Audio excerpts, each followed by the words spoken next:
Assalamualaikum warahmatullahi wabarakatuh. Sobat Radio Malam yang dimuliakan Allah, semoga kita dalam keadaan sehat walafiat. Amin ya robbal alamin. Abu Nawas menangkap pencuri dengan tongkat ajaib. Pada suatu hari, kota Baghdad digemparkan dengan terjadinya pencurian di rumah saudagar kaya raya, dan ada sebanyak uang 100 dinar lenyap di gondol pencuri. Nampaknya pencuri tersebut sangat profesional. Buktinya saja sudah banyak petugas dikerahkan untuk mengejar pencuri itu, namun si maling tak kunjung ketangkap. Sang saudagar kaya raya semakin gusar dibuatnya. Bagaimana tidak? Sudah uangnya diambil, kemudian ada rasa penasaran sebenarnya siapa pencuri lihai tersebut. Hebatnya, tak ada satupun pertanda yang bisa dilanjutkan sebagai bahan penyelidikan lebih lanjut.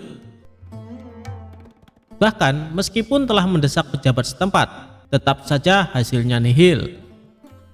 Pada akhirnya, sang saudagar membuat keputusan. Barang siapa yang mencuri hartanya dan dia mau mengembalikan, maka dia akan mendapatkan hak separuh dari harta yang dicuri tersebut. Namun meskipun sudah diberikan pengumuman tersebut, si pencuri tak kunjung memperlihatkan batang hidungnya. Bahkan si pencuri ini merasa nyaman dan aman karena tak satupun orang yang mengetahui ulahnya. Tidak putus asa, sang saudagar akhirnya membuat sayembara baru. Barang siapa yang berhasil mendapatkan pencuri tersebut, maka dia akan mendapatkan seluruh harta tersebut. Tentu saja sayembara ini sangat menarik warga Baghdad. Banyak sekali orang-orang yang mendaftar untuk ikut andil bagian, termasuk si pencuri itu sendiri. Awalnya si pencuri berniat untuk meninggalkan kota Baghdad dengan membawa harta curiannya. Namun setelah dipikir-pikir, kepergiannya hanya akan membuka aibnya. Karena itu, si pencuri mencoba bertahan di kota dengan ikut-ikutan menjadi peserta sayembara. Dia semakin merasa aman saat berkumpul dengan peserta sayembara. Dia sangat yakin kedoknya tidak akan terbongkar. Begitu melihat hasil yang belum jelas terlihat dari sayembara yang sudah dibukanya, sang saudagar akhirnya mendesak sang hakim untuk mendatangkan Abu Nawas. Namun sayangnya, Abu Nawas pada hari itu sedang berada di Damaskus dan baru bisa pulang pada esok harinya. Semua harapan bertumbuh pada Abu Nawas. Kasak-kusuk begitu gencar di kalangan warga. Mereka menebak apakah Abu Nawas mampu menguak teka-teki tersebut. Sementara itu, si pencuri hatinya menjadi ciut karena dia tahu bagaimana kemampuan Abu Nawas dalam memecahkan masalah. Pada keesokan harinya, Abu Nawas datang dengan membawa tongkat banyak sekali. Dan kemudian dia membagikan tongkat-tongkat tersebut kepada semua yang hadir sambil berpesan, "Tongkat-tongkat ini sudah saya mantrai. Kalian bawa pulang, besok bawa kembali ke sini. Jika salah satu di antara kalian pencurinya, maka tongkat akan bertambah satu telunjuk. Yang bukan pencuri, maka tidak usah khawatir," ujar Abu Nawas. Kemudian semua warga pulang dan si pencuri bingung bagaimana bisa lolos di esok hari. Setelah memeras otak, dia memutuskan untuk memotong tongkat tersebut sepanjang telunjuk jarinya. Keesokan harinya, semua warga berkumpul dan mengembalikan tongkat kepada Abu Nawas. Pada saat menerima tongkat dari pencuri tersebut, Abu Nawas langsung menangkapnya karena tongkatnya menjadi lebih pendek. Kemudian si pencuri diadili dengan seadil-adilnya. Akhirnya Abu Nawas berhak menerima uang 100 dinar tersebut. Namun uang tersebut dibagikan kepada fakir miskin di kotanya.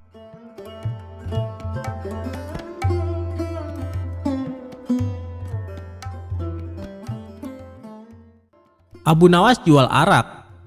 Sang raja jadi marah besar.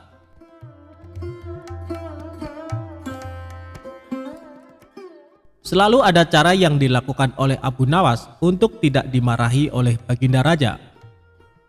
Setiap perbuatan yang dilakukan pasti ada saja kesalahan yang membuat sang raja marah.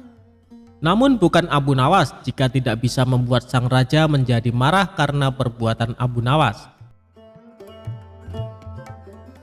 Abu Nawas sendiri menjadi terkenal karena puisinya yang jenaka dan lucu. Tidak berhubungan dengan tema-tema tradisional seperti tema padang pasir, tetapi juga berbicara tentang kehidupan kota dan menyanyikan kegembiraan meminum anggur, serta cinta dari anak laki-laki muda dengan humor nakal. Kisah Abu Nawas kali ini menceritakan sang raja marah besar karena kedapatan Abu Nawas menjual arak. Suatu saat Abu Nawas kepergok membawa botol arak berwarna merah dan sang raja menegurnya. Namun Abu Nawas menyangkal kalau dia membawa arak. Dia menyebutnya air susu yang pemalu. Kecerdasan Abu Nawas benar-benar menghibur Baginda Raja. Suatu ketika, sang raja murka melihat pekerjaan pengawal kerajaan tidak beres. Setelah diselidiki, para pengawal itu ternyata sedang mabuk-mabukan. "Wahai para pengawalku semua, sudah sering kuingatkan kau jangan sering mabuk-mabukan," ujar Baginda Raja. Para pengawal terlihat gemetar, mereka menunduk, tidak berani menatap wajah sang raja karena merasa bersalah. "Ceritakan kepadaku, dari mana kalian mendapat arak itu?" tanya sang raja. Untuk beberapa saat para pengawal itu tidak mau mengaku.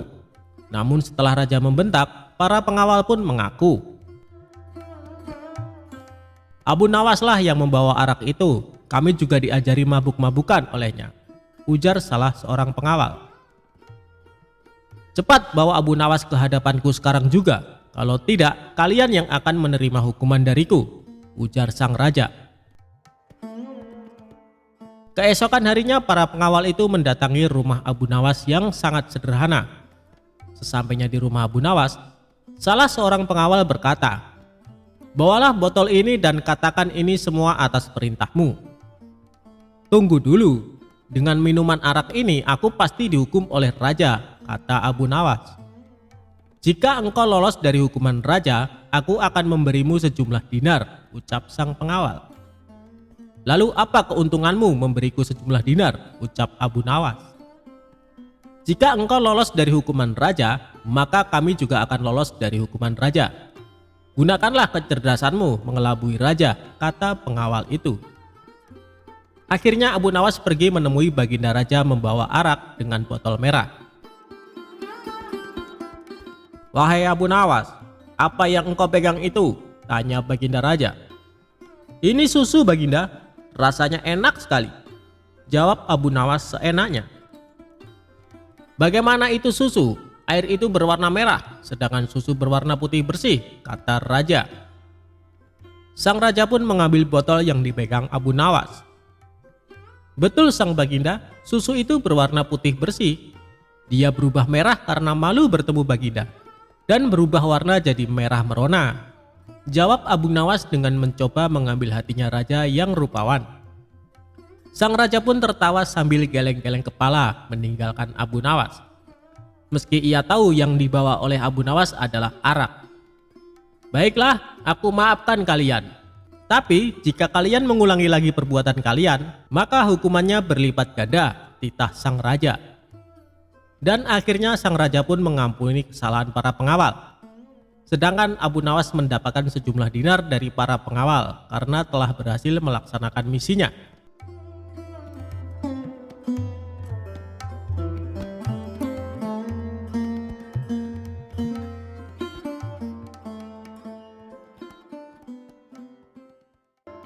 Ketika Abu Nawas disuruh khutbah Jumat. Abu Nawas adalah seorang penyair yang sangat cerdik dan pintar.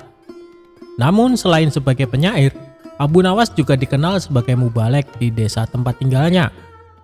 Oleh sebab itu, suatu ketika Abu Nawas diminta untuk menjadi imam ketika hendak sholat Jumat. Selain itu, pada waktu tersebut Abu Nawas juga diminta mengisi khutbah Jumat untuk memberikan ceramah keagamaan. Setelah mandi dan berpakaian rapi, Abu Nawas pun mulai melangkahkan kakinya menuju ke masjid. Ketika sampai di masjid, tidak lama kemudian terdengar suara azan. Tak lama berselang, datanglah masyarakat yang beragama Muslim dengan sangat ramai. Karena yang menjadi khotib kali ini adalah Abu Nawas, maka banyak sekali masyarakat Muslim yang datang ke masjid. Ceramah dan khutbah Abu Nawas sangat disenangi oleh masyarakat kala itu. Sebab dalam setiap ceramah keagamaan yang disampaikan oleh Abu Nawas sangat relevan terhadap isu-isu yang sedang berkembang. Akhirnya, waktu yang ditunggu para jamaah pun tiba. Abu Nawas naik ke mimbar dan segera memulai khutbahnya. Khutbah tersebut dimulai dengan salam dan berlanjut pada materi yang akan disampaikan oleh Abu Nawas. Namun, pada saat berkhutbah, Abu Nawas melihat para jamaahnya yang mengantuk bahkan sampai tertidur. Melihat hal itu, kemudian Abu Nawas berteriak, "Api, api, api!" dengan sangat keras. Hal tersebut sontak membuat para jamaah sangat terkejut dan berdiri mencari keberadaan api tersebut. Bahkan ada juga jamaah yang hanya saling pandang satu sama lainnya. Kemudian ada salah seorang jamaah yang menanyakan, "Di mana apinya?" kepada Abu Nawas. Walau ada jamaah yang berkata demikian, tapi Abu Nawas tetap melanjutkan khutbahnya. Kemudian keluarlah perkataan dari Abu Nawas, jika ada api yang dahsyat di neraka bagi mereka yang lalai dalam beribadah. Maksud dari teriakan api, api, api dari Abu Nawas adalah api neraka tersebut. Barang siapa yang lalai dalam beribadah, maka ia akan merasakan panasnya api neraka. Usai melakukan ceramah tentang api neraka, kemudian Abu Nawas menutup khutbahnya dengan lantunan doa-doa. Setelah itu, Abu Nawas memimpin sholat Jumat dengan khusyuk dan diikuti oleh para jamaah. Ketika salat, para jamaah masih teringat dan terngiang-ngiang dengan api neraka yang dikatakan oleh Abu Nawas dalam khutbahnya. Walau awalnya terkesan gagal dalam memberikan ceramah keagamaan karena banyak yang mengantuk dan tertidur, namun sesungguhnya Abu Nawas berhasil membuat para jamaah untuk selalu rajin beribadah. Sebab para jamaah selalu ingat dengan khutbah Abu Nawas, di mana saat itu ia mengatakan mereka yang malas beribadah akan merasakan panasnya api neraka.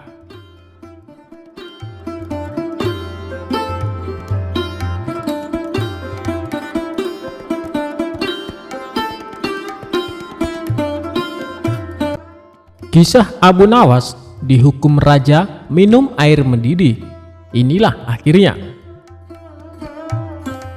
Abu Nawas merupakan pujangga Arab yang terkenal cerdas dan cerdik dalam menghadapi segala permasalahan. Ia hidup sejaman dengan Baginda Raja Harun. Bahkan Abu Nawas merupakan salah satu rakyat yang sangat dekat dengannya. Di sisi lain, ia juga salah satu warganya yang sering mendapatkan hukuman dari Baginda Raja. Tapi yang membuat Baginda Raja kesal, Abu Nawas selalu saja bisa lolos dari hukuman karena kecerdikannya. Dan kali ini Abu Nawas kembali melakukan kesalahan. Abu Nawas ketahuan prajurit istana tengah menenggak minuman keras. Dengan cepat, para prajurit ini segera menangkap dan membawanya ke hadapan Baginda Raja. Abu Nawas, kelakuanmu masih saja tidak berubah. Selama ini aku sudah berbaik hati sama kamu. Aku sengaja meloloskanmu dari hukuman karena kamu selalu berjanji tidak akan mengulanginya. Tapi kali ini sudah tidak bisa ditolerir lagi. Apapun alasanmu, kamu tetap akan saya hukum, ucap Baginda Raja. Sementara Abu Nawas hanya terdiam, kepalanya tertunduk tak berani menatap. Kira-kira hukuman apa yang pantas diberikan supaya Abu Nawas kapok dengan perbuatannya? Tanya Baginda Raja kepada penasehat istana. Kemudian penasehat istana mengusulkan, bagaimana kalau Abu Nawas dihukum dengan cara minum air yang mendidih? Ternyata usulan tersebut langsung diterima Baginda Raja. Usulanmu bagus sekali, saya setuju denganmu, kata Baginda Raja. Seketika Abu Nawas langsung pucat. tubuhnya menjadi gemetaran karena sama saja ia akan dihukum mati. Ampun Paduka yang mulia, hamba mohon keringanan hukuman, minta Abu Nawas. Keputusanku sudah bulat Abu Nawas, dan tak bisa ditawar-tawar, balas Baginda Raja. Baiklah Paduka, kalau itu memang sudah keputusan Paduka, saya terima dengan berat hati. Tapi sebelum saya menjalani hukuman, izinkan saya menemui istri dan anak-anak saya untuk berpamitan, ujar Abu Nawas. Sejenak Baginda Raja terdiam. Ia heran dengan kata-kata Abu Nawas yang berpamitan. Maksudnya bagaimana Abu Nawas? Tanya Baginda Raja merasa heran. Begini Paduka, apabila air mendidih masuk ke dalam perut, bukan hanya lidah dan bibir saja yang akan melepuh, tapi semua organ tubuh di dalamnya juga ikut melepuh. Tidak menutup kemungkinan saya akan mati saat itu juga, jelas Abu Nawas. Baginda Raja pun terkejut, ia tak menyadari akan hal itu. Kasihan juga Abu Nawas, tapi masa saya harus menarik kembali ucapan saya? Itu tidak mungkin. Martabat saya sebagai raja akan jatuh, pikir Baginda Raja. Baiklah Abu Nawas, saya penuhi permintaanmu. Sekarang juga kamu pulang, tapi besok kamu harus sudah ada di sini, titah Baginda Raja. Abu Nawas pun lalu pamit pulang. Sesampainya di rumah, Abu Nawas memberitahu istri dan anak-anaknya tentang hukuman yang akan dijalani. Mengapa Baginda Raja sekejam itu? Kata istrinya tak terima. Sudahlah wahai istriku, bila memang ini sudah takdirku untuk mati, saya harap kamu dan anak-anak mengikhlaskan kepergianku, tutur Abu Nawas. Mereka lalu menangis sambil berpelukan erat. Malam pun semakin larut. Abu Nawas masih belum dapat memejamkan mata. Ia terus meratapi nasib yang tengah dihadapinya. Namun ia terus mencari cara bagaimana supaya bisa lolos dari hukuman Baginda Raja. Saat Abu Nawas sedang memutar otaknya, tiba-tiba rasa lapar mulai menghinggap. Wahai istriku, adakah makanan yang tersisa untukku? Tanya Abu Nawas. Saya sudah menyiapkan sop panas di atas meja, tapi sepertinya sekarang sudah dingin, jawab sang istri. Sudah dingin? Memangnya kapan kamu membuat sopnya? Tanya Abu Nawas kembali. Tadi sewaktu habis Isya, ini kan sudah tengah malam, jadi wajar kalau sopnya sudah dingin, kata sang istri memperjelas. Saat itu terbesitlah di otak Abu Nawas akan ide yang cemerlang.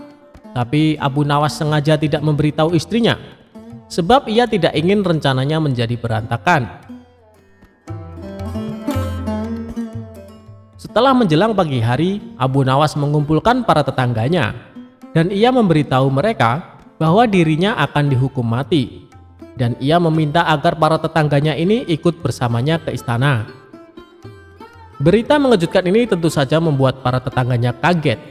Ia tak menyangka Baginda Raja bisa sekejam itu.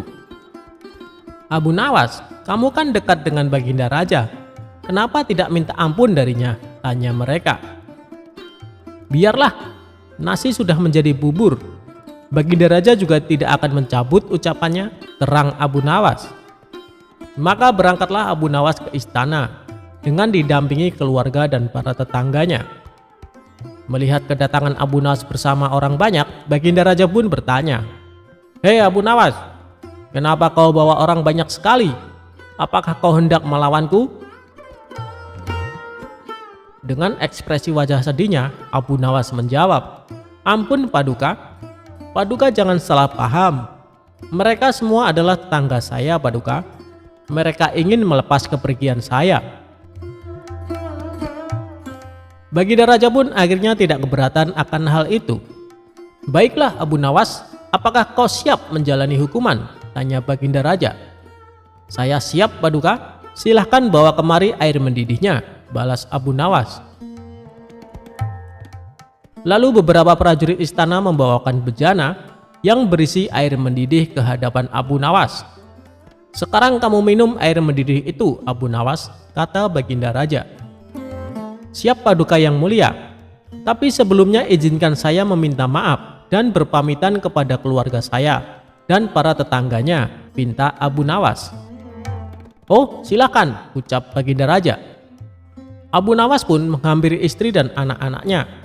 Suara tangis istri dan anak-anak Abu Nawas pun pecah. Orang-orang yang hadir pun ikut bersedih, tak terasa air mata Baginda Raja juga ikut menetes. Sebenarnya Baginda Raja tidak tega, tapi ia tidak mungkin membatalkan hukuman. Karena banyaknya tetangga yang ikut hadir, tentu saja memakan waktu lama hingga tak terasa air mendidih yang ada di dalam bejana menjadi dingin. Setelah Abu Nawas selesai berpamitan, ia segera mengambil air di bejana dan meminumnya sampai habis. Tentu saja Abu Nawas tidak mengalami suatu apapun, sebab air yang ada di dalam bejana sudah menjadi dingin. "Paduka Yang Mulia, saya sudah menjalani hukuman, izinkan saya pulang," pinta Abu Nawas. Melihat hal itu Baginda Raja menjadi bengong. "Hei Abu Nawas, bukankah saya menyuruhmu minum air mendidih?" tanya Baginda Raja. "Benar Paduka, tapi air di bejana itu kan tadinya mendidih. Jangan salahkan saya kalau air itu menjadi dingin. Saya hanya melakukan apa yang seharusnya saya lakukan," jawab Abu Nawas. Dengan kecerdikannya inilah Abu Nawas kembali lolos dari hukuman maut. Ia pun dibolehkan pulang oleh Baginda Raja bersama anak istri dan para tetangganya. Itulah kisah kecerdikan Abu Nawas dalam menghadapi permasalahan dalam hidupnya.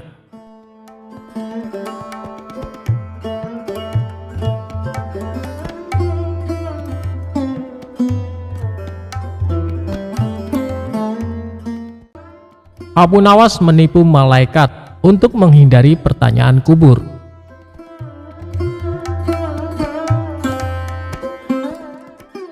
Abu Nawas adalah seorang sosok yang dekat dengan Khalifah Harun. Semasa hidupnya, Abu Nawas dikenal sebagai orang yang cerdik, jahil, dan kerap membuat orang sekitarnya jengkel. Tidak hanya pada manusia, kejahilan Abu Nawas juga pernah terjadi kepada malaikat.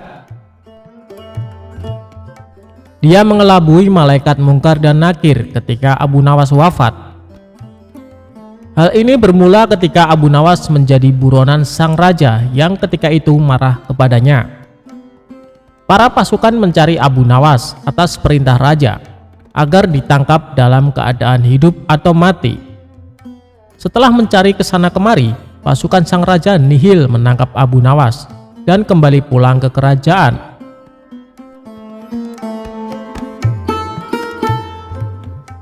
Mengetahui pencariannya berakhir, Abu Nawas pulang ke rumahnya untuk kemudian sholat 2 rakaat.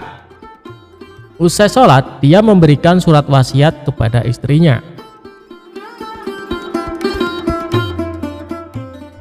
Beberapa waktu pun berlalu dan Abu Nawas wafat. Dari situ, kisah Abu Nawas menipu malaikat pun dimulai.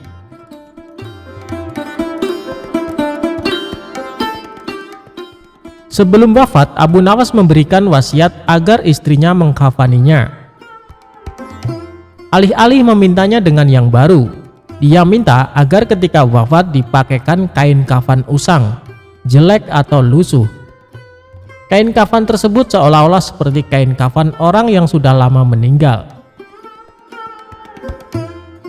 Berdasarkan kisah yang sudah turun-menurun, diceritakan kalau Abu Nawas pun sudah berada di alam kubur. Namun, kebingungan melanda malaikat Mungkar dan Nakir. Tugas malaikat tersebut adalah menanyakan atau menguji keyakinan orang yang sudah meninggal. Mereka bingung karena arwah tersebut menggunakan kain kafan kotor dan lusuh, tidak seperti orang yang baru meninggal. Kedua malaikat itu pun berdebat, apakah orang tersebut merupakan penghuni lama atau baru di alam kubur. Setelah berdebat panjang, kedua malaikat bersepakat untuk menanyakan keimanan arwah tersebut. "Man robuka?" atau "Siapa Tuhanmu?" tanya malaikat Mungkar. Mendengar pertanyaan itu, Abu Nawas sedikit ketakutan dan hening sesaat. untuk kemudian menjawab pertanyaan malaikat. "Wahai malaikat, tidakkah kau tahu bahwa kain kafanku ini sudah lama? Bukan orang yang baru meninggal dunia," jawabnya. Mendengar jawaban itu, malaikat makin dibuat bingung dan terdiam. Mereka bingung dengan penampilan Abu Nawas yang lusuh, namun kondisi kuburannya masih terlihat baru. Perdebatan pun kembali terjadi sambil pandangannya tak lepas dari Abu Nawas. Pada akhirnya, malaikat mendapat suatu keputusan. Malaikat memutuskan kalau Abu Nawas adalah penghuni lama dan tidak menanyakan lebih lanjut. Kedua malaikat itu lantas pergi dan berpindah ke kuburan lain dan bertanya-tanya apakah mereka sedang dijahili. Konon, kisah Abu Nawas mengelabui malaikat itu meniru Umar bin Khattab yang dikisahkan berani membentak malaikat mungkar dan nangkir.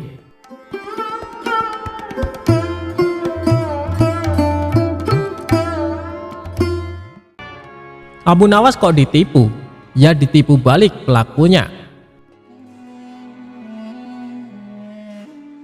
Suatu kali, Abu Nawas memutuskan menjual satu-satunya keledai yang biasa digunakan sebagai kendaraan karena dia sangat membutuhkan uang. Istrinya pun menyetujui rencana itu. Dalam perjalanannya ke pasar hewan, dia bertemu seseorang.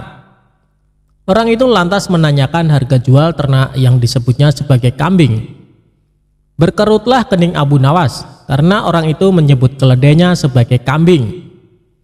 Abu Nawas menyanggah bahwa hewan yang dibawanya bukanlah kambing, tetapi keledai. Seseorang tadi lantas menantang Abu Nawas untuk segera menjual hewan itu di pasar. Abu Nawas tentu akan memperoleh harga yang amat murah menurutnya. Abu Nawas meneruskan perjalanannya. Dia tak terlalu menghiraukan seseorang yang baru bicara dengannya tadi. Tak lama berselang, ia bertemu seseorang lagi ketika dia sedang menunggangi keledainya.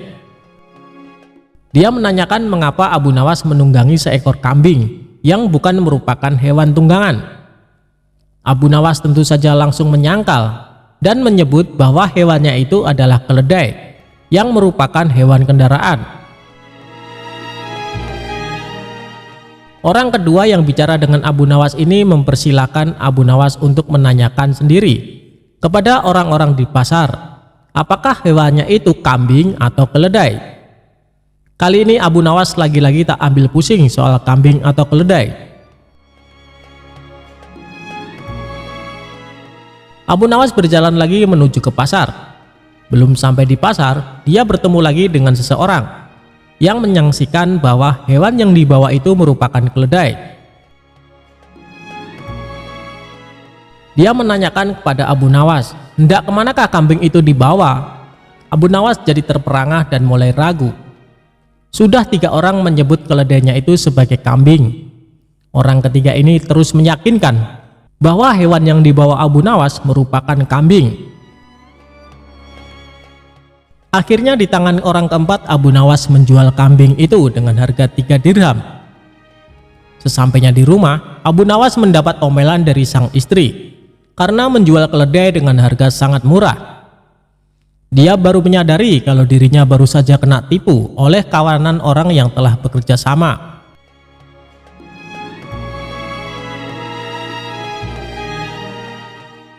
Bersama rasa dongkolnya, Abu Nawas merencanakan sesuatu untuk membalas penipu itu. Dia cari kayu dari hutan dan direkayasanya seolah-olah merupakan kayu ajaib yang bisa mewujudkan apa saja yang diinginkannya.